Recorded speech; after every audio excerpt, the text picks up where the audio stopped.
గురవే సర్వలోకానాం విషజే భవరోగినాం నిధయే సర్వ విద్యానాం శ్రీ దక్షిణామూర్తే నమః. రామాయణంలో మనకు ఒక వ్యక్తి తారసపడుతుంది. ఆ వ్యక్తి ఎలా అంటే రాముడికి ఏమవుతుందంటే రాముడికి ఏమి కాదు. ఆ వ్యక్తి ఒక గొప్ప వ్యక్తి అంటే గొప్ప వ్యక్తి కాదు. మరి ఏంటిదండి ఆ వ్యక్తి యొక్క గొప్పతనం అంటే ఆ వ్యక్తి వల్ల రామాయణం ఒక పెద్ద మలుపు తిరుగుతుంది. మరి వాళ్ళు ఒక ఋషి అంటే ఋషి కాదు. మరి ఎవరు విద్యావేత్తన వేద పండితులు అంటే ఏమి కాదు. ఒక దాసి వల్ల రామాయణం పూర్తిగా మలుపు తిరిగిపోతుంది. అంటే మనం ఇక్కడ రామచంద్రమూర్తి శ్రీ మహావిష్ణువు రాముడి అవతారం ఎత్తి రావణాసురుడిని చంపడానికి వెళ్ళాడన్నది ఒక పక్కన. కానీ రామచంద్రమూర్తి మానవుడు. రామచంద్రమూర్తి మనలాగానే ఉండేవాడు. మనం రామచంద్రమూర్తిలాగా ఉండడం లేదు. ఆ రామచంద్రమూర్తి తల్లి గర్భంలో 12 నెలలు ఉన్నారు. త్రేతాయుగంలో తల్లి గర్భంలో 12 నెలలు ఉండేవాళ్ళు. ఇప్పుడేమో 9 నెలలు కానివ్వండి 10 నెలలు కానీ ఉంటున్నారు. అయితే అలా పుట్టిన రామచంద్రమూర్తికి వారి తండ్రి గారు వారికి పట్టాభిషేకం చేస్తానంటారు. ఈ పట్టాభిషేకం చేస్తాన్నప్పుడు అందరూ సంతోషపడతారు.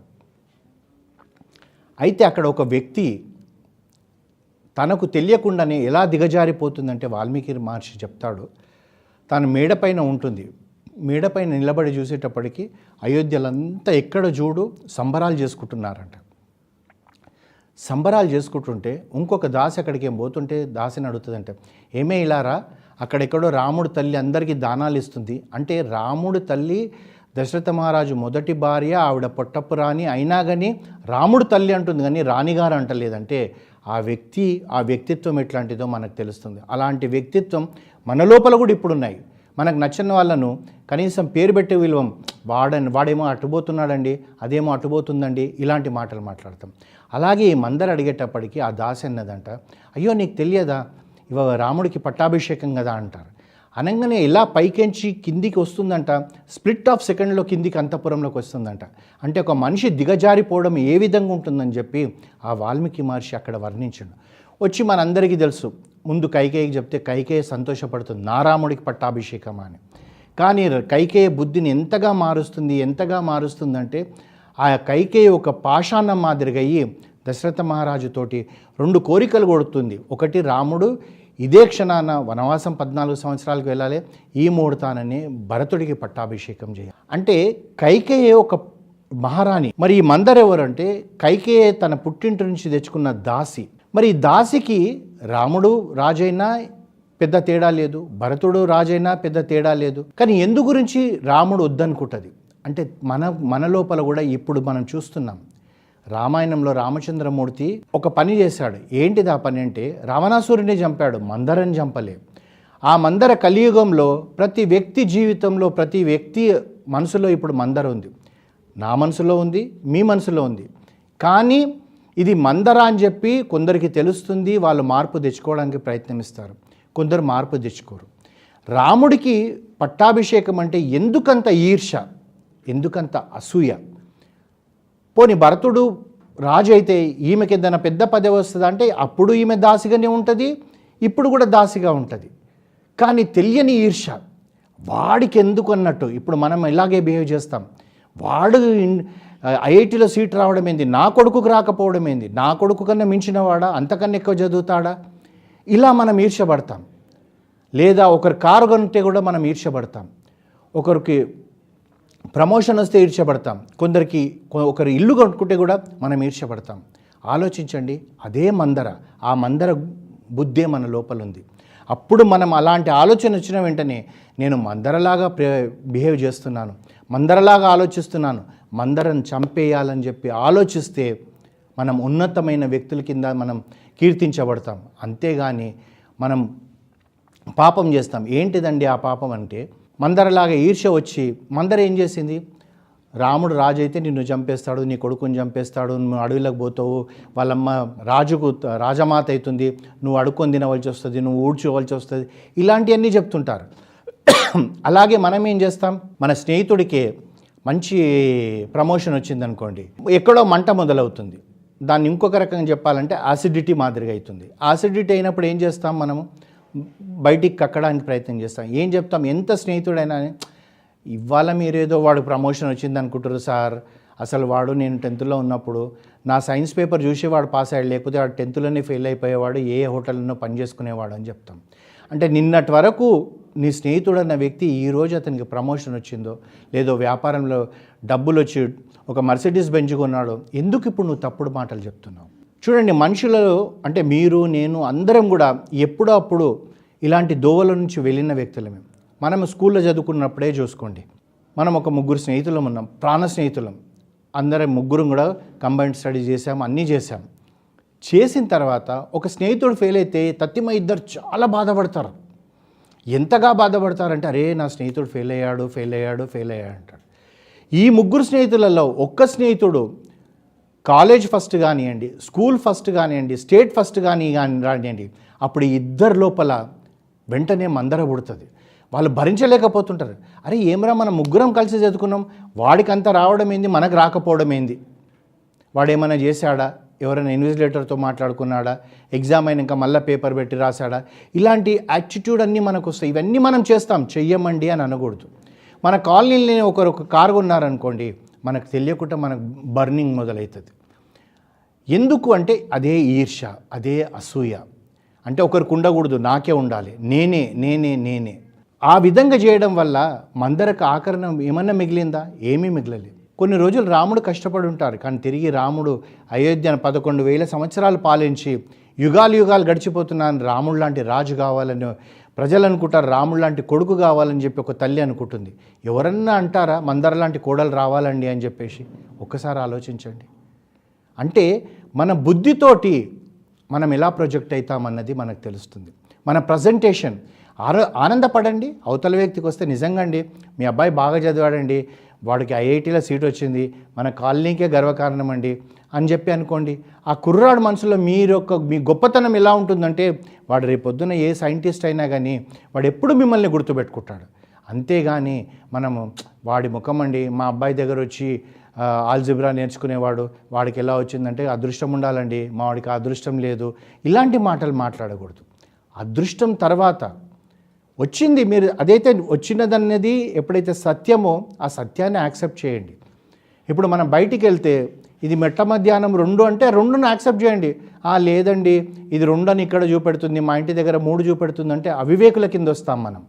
పిచ్చి పట్టింది ఆ వీడికి అనుకుంటారు.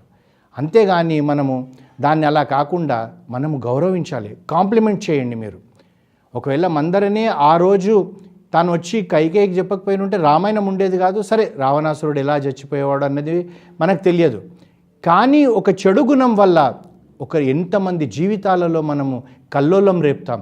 ఆ క్షణాన ఆ రోజు కైకేయి అడగడం వల్ల ఆ రోజుల కన్నా ఎక్కువ బ్రతకలేకపోయాడు దశరథ మహారాజు. చూడండి, అంటే ఒకరి వల్ల నీ యొక్క ఆలోచన వల్ల ఒక మహారాజు చనిపోయాడు, ఒక 3 రాణులను మనకు తెలుసు, కౌసల్య, సుమిత్ర, కైకేయిని. కానీ దశరథ మహారాజుకు మొత్తం 350 మంది రాణులు. వాళ్ళందరూ భర్తపై విధవరాళ్ళు అయినరా లేదా? నీ యొక్క ప్రవర్తన వల్ల ఒక రాముడు, ఒక లక్ష్మణుడు, ఒక సీతమ్మ వారు అడవిలలో వెళ్ళి పడరాని కష్టాలు పడ్డారు కదా. మరి ఆఖరణ చూస్తే నీకేమొచ్చింది? తరతరాలు యుగాలు పోయినా కానీ మందర లాంటి వ్యక్తి ఉండకూడదు అనుకుంటాం. కానీ ఇక్కడ ఇంకొకటి కూడా నేర్చుకోవాలి, మనకు విచక్షణ జ్ఞానం ఉండాలి. మరి కైకేయి జారిపోయింది మందర మాటలకు. అలాంటి వ్యక్తులు మన జీవితంలో తారసపడితే మనం వాళ్ళతో స్నేహం చేయకూడదు. మనమే ఆఫీస్లో ఉన్నాం, మన కలీగ్కి ఒకరికి ప్రమోషన్ వస్తే ఒకడు ఏదో ఈర్ష్యతోటి వచ్చి వాడేంద్రా వాడికి ఎట్లొస్తుంది, నీకో నాకో రావాలి ఇలాంటి మాటలు మాట్లాడతారు. అప్పుడు మనం వాడిని వెంటనే కట్ చేయాలి. చూడు బాస్, అతను కష్టపడ్డాడు, అతనికి ప్రమోషన్ వచ్చింది, మనం పడలేదు, మనకు రాలేదు అనుకుంటే అక్కడే ఆగిపోతుంది. ఆ తర్వాత అదేదో మనం కథ లెక్క ఆ తర్వాత ఏమైందంటే వాడు ఇంకా నేర్పిస్తాడు. అరే అసలు లీస్ట్లో ఫస్ట్ నీ పేరు ఉండే, తర్వాత నా పేరు ఉండే, వీడి పేరు 3వది ఉండేరా, కానీ లోపలికి వెళ్ళి మార్పు చేసుకున్నాడు, నీది కొట్టేశాడు, అసలు నీకే ప్రమోషన్ రావాలని ఇంకొకటి నేర్పిస్తాడు. అంటే ఏదైతే మందర నేర్పించిందో ఆ విధంగా అవుతాం. అలా ఉండకూడదు. మనం అతనికి వచ్చింది, కష్టపడ్డాడు, మనం రాలే, నెక్స్ట్ టైం మనం ట్రై చేద్దామన్నారనుకోండి, అతనికి బాగుంటుంది, ప్రమోషన్ వచ్చిన వ్యక్తికి కూడా మీ మీద మంచి అభిప్రాయం ఏర్పడుతుంది. అలా కాకుండా నిజమంటావా, మనకు ప్రమోషన్ రాలేదా, వాడు మనల్ని దుర్మార్గం చేశాడా, ఏమేం పనులు చేశాడో, ఇలాంటి పిచ్చి మాటలు మాట్లాడామనుకోండి, మన జీవితం ముందు పాడవుతుంది. ఎందుకంటే ఆ ప్రమోషన్ ఇచ్చిన వ్యక్తి మంచిగా ఎంజాయ్ చేస్తుంటాడు ప్రమోషన్ లైఫ్ను. మనము ఆ రోజు రాత్రి అన్నం తినకుండా ఏం తినకుండా నాకెందుకు ప్రమోషన్ రాలేదని నిద్రపాడు చేసుకుంటాం. మనం ఆలోచించాల్సింది అంతా కూడా ఏంటంటే కాంప్లిమెంట్ చేయాలి. మనం ఎదుటి వ్యక్తిలో ఉన్న గొప్పతనాన్ని కాంప్లిమెంట్ చేయాలి. కైకేయి లెక్క మనం జారిపోకూడదు. ఆ జారిపోయినాం అనుకోండి, కైకేయి ఎంత గొప్పదంటే తను ముందు మాత్రం రాముడికి పట్టాభిషేకం అనగానే తన దగ్గర ఉన్న ఒక బంగారారం ఇస్తుంది మందరకు. అంటే నా రాముడికి అవుతుందని. రాముడు లాంటి ధర్మమూర్తి రాజు అయితే మన అయోధ్యకే గొప్ప కీర్తి వస్తుంది అంటుంది. అట్లాంటి వ్యక్తి జారిపోతుంది. అంతేకాకుండా కైకేయమ్మ వారు రాముడిని ఎంతగా ప్రేమించేదంటే రాముడు చిన్నగా ఉన్నప్పుడు అండి రాముడిని గట్టిగా పట్టుకొని తను ఏడ్చేదంట. రామా నువ్వు నా కడుపులో ఎందుకు పుట్టలేదని చెప్పేసి. అంటే రాముడు లాంటి కొడుకు నాకు లేడని ఏడ్చేది.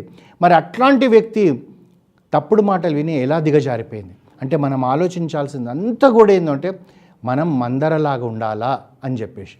ఇక్కడనే ఇంకొక స్త్రీ గురించి మనం మాట్లాడుకుందాం. ఈ మందర ఇంత ఈర్ష్యాసూయతోటి ఆ రాముడికి పడరాని కష్టాలు వచ్చేటట్టు చేస్తే రాముడికి ఒక స్త్రీ తన ప్రేమతో ఆ రాముడిని ఆ బాటలో వెళ్తున్న ఆ రాముడికి తాను ఆశ్రయం ఇచ్చి రాముడిలో కొత్త ఉత్సవం వచ్చేటట్టుగా చేసిన వ్యక్తి ఎవరంటే శబరి. శబరికి కూడా మందరలాగా చదువు లేదు. ఒక మందర అంతఃపురంలో దాసిగా ఉన్నది.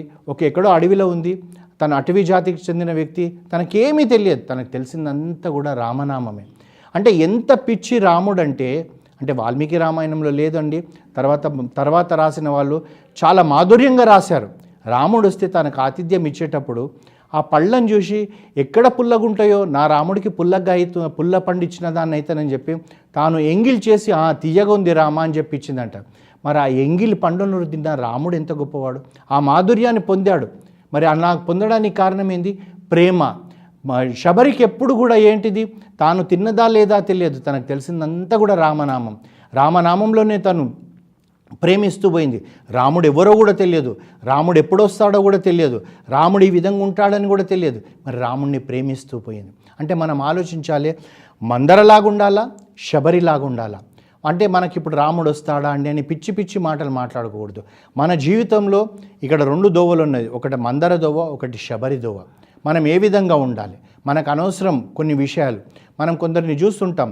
మన ఇళ్లల్లో పని మనుషులు ఉంటారు.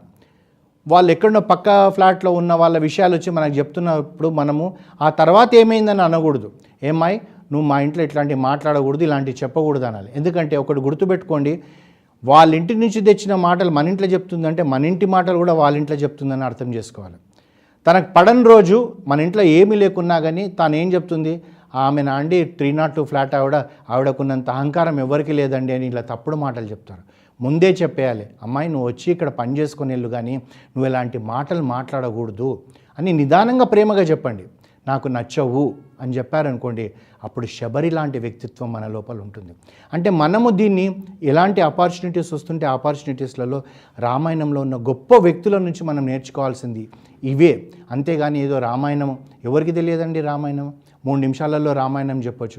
నారద మహర్షి 100 శ్లోకాలలో చెప్పాడు. అదే వాల్మీకి మహర్షి 24,000 శ్లోకాలలో రాశాడంట. అంటే రామాయణం మనం చెప్పుకుంటే కూడా కొట్టే తెచ్చి అన్నట్టు చెప్పుకోవచ్చు. కానీ ఆ లోతులలోకి వెళ్ళాలి. ఆ రామాయణం అనే సముద్రంలోకి పోతేనే మనకు మనులు, మాణిక్యాలు, పగడాలు, రత్నాలు అన్నీ దొరుకుతాయి. అందులో ఒక్క వ్యక్తి నుంచి నేర్చుకున్న మన జీవితాల్లో నిజంగా కూడా సుఖ సంతోషాలతో ఉంటుంది అనడానికి కారణం మనం ఇందులో నుంచి నేర్చుకోవచ్చు. ఆలోచించాల్సిందంతా కూడా అయింది. మనము శబరిలాగా ఉండాలా, మందరలాగా ఈర్ష్య అసూయతోటి రగిలిపోతూ, అంటే హైపర్ టెన్షన్ అంటారు కదా, బ్లడ్ ప్రెషర్ అంటారు. ఇవన్నీ ఎందుకు వస్తాయండి? మీరు చూడండి, ప్రశాంతంగా ఉన్న వ్యక్తులకు ఎవరికి రావు. అనవసరమైనవి పెట్టుకొని బాడీని ఇట్లా బాయిల్ చేసుకునే వాళ్ళకే ఇవన్నీ వస్తాయి. అలాంటివి మనం పెట్టుకోకుండా ఆ రామచంద్రమూర్తి చూపెట్టిన బాటలో వెళ్తూ, అంటే రాముడు ఎలా అయితే ప్రయాణం చేస్తూ పోతుంటే ఒక్కొక్కరు కనబడ్డారు, ఒక్కొక్కరు కలిశారు. వాళ్ళ నుంచి మనం ఎన్నో నేర్చుకోవడానికి అవకాశం ఉంది కనుక మనం కూడా ఆ దోవలో వెళ్దాం. జై శ్రీరామ్.